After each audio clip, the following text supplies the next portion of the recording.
Ifama. Al tokko garuu waan tan sirratti arguu gaarii miti. Waa'een koo si ilaallata? Waa'een kee ilaallachuu dhiisuu danda'a. Garuu immoo waan ati gootu karaa biraan nu bira sin ga'a. Kanaafuu waan gootu sirriitti ilaalladhu godhisin jechuu barbaadeen. Ahaa. Waa'een namoonni ilaallata jechaa jirta qaba. Eeyyee. Maaliif nan ilaallatu?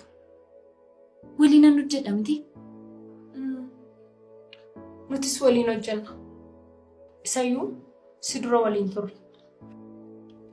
Garuu akka kee kana gugudhachaa hin jirru tolee. Waliin turuu dandeessu.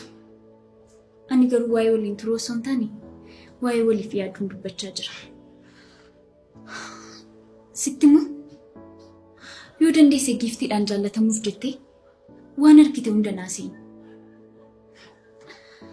Haati koo maallaan jette turte seeta. Intala koo dubartii odeessitu hin ta'inaan jette turte. Na arrabsaa jirta? Sitti beekameera? Anaan odeessitu? Sin arrabsine. Sitti ni.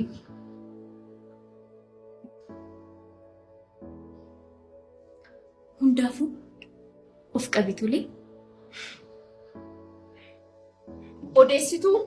An seenaa miti sitti nagarsiisu taanaan. Nan beektu sitti nagarsiisa moo?